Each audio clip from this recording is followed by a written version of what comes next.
Le chasseur de chagrin de Céline Monchou et Julien Bizat. Hier, j'ai battu mon record. J'en ai eu 3 en une seule journée. Ma technique ? D'abord, je repère une cible.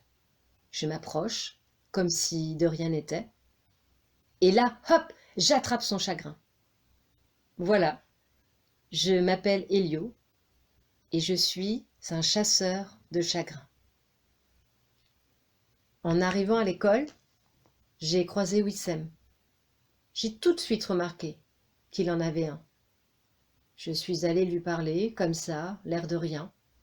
J'ai dégainé de blagues, et quand il a rigolé, hop, je lui ai piqué. Puis, ça a été Noémie, à la récré. Elle en avait un aussi. Ça se voyait bien. Je me suis approchée, sans faire de bruit. D'un coup, je lui ai touché le bras en criant « Chat !» Elle a sursauté et s'est élancée à ma poursuite en riant. Elle n'avait même pas vu que je le lui avais pris. Enfin, à la cantine, il y a eu Théo. Pas très discret, Théo. Il en avait un bien gros, qu'il n'essayait même pas de cacher. Je me suis assis à côté de lui et on a discuté tout le repas. Quand on a rangé nos plateaux, j'avais son chagrin, bien caché contre moi. J'élimine tous ces chagrins avec une montre enchantée que je garde toujours à mon poignet. Il me suffit d'appuyer sur le remontoir pour que le cadran s'ouvre et aspire le chagrin. Je commence à en avoir toute une collection, des gros, des petits, des durs, des mous, des piquants. Parfois, j'y enferme aussi les miens. C'est une montre sans fond. Elle ne sera jamais pleine, même si j'y mettais tous les chagrins du monde.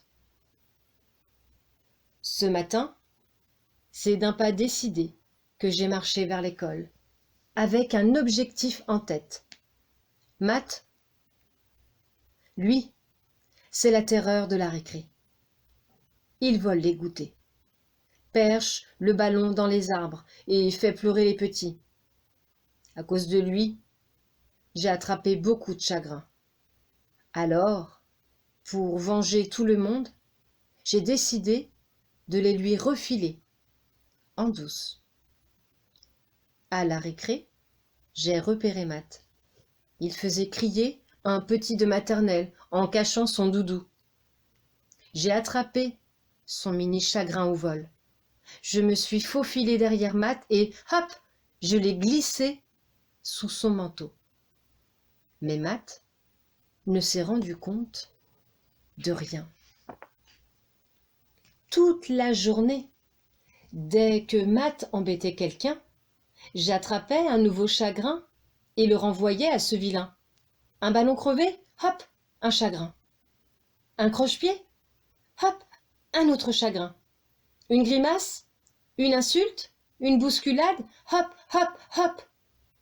Je pensais qu'il finirait par se sentir triste, lui aussi. Mais non. Au contraire, Matt était de plus en plus méchant. Rien ne fonctionnait comme prévu.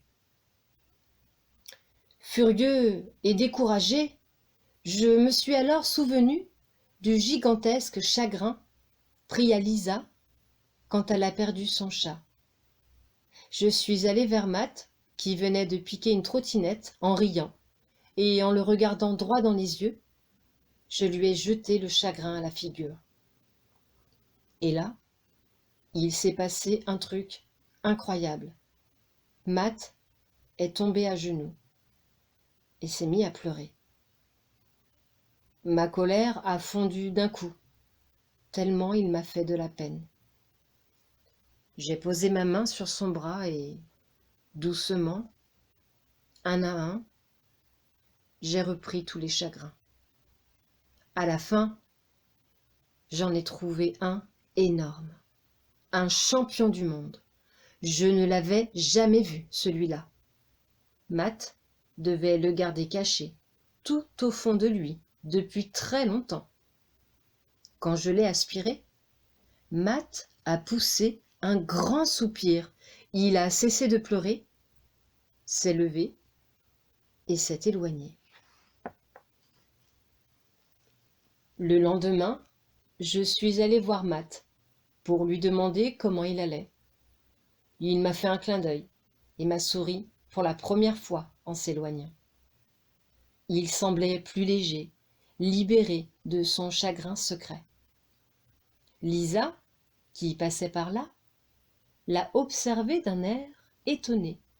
« Dis, Lisa, tu crois qu'être malheureux, ça peut rendre méchant ?»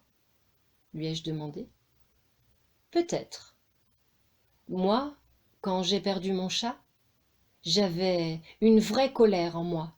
J'en voulais à la terre entière. Pourquoi tu me demandes ça ? » « Oh, comme ça, » ai-je répondu en regardant Matt jouer au foot. Depuis, Matt n'est plus la terreur de la récré. Il ne vole plus les goûters, ne jette plus le ballon dans les arbres et ne fait plus pleurer les petits. Moi, j'ai compris que je devais garder les chagrins prisonniers, terrés bien au fond de ma montre. Je ne les utiliserai plus contre personne. Ils peuvent faire beaucoup trop de mal. Et je n'aime pas voir les gens malheureux, même les gens insupportables.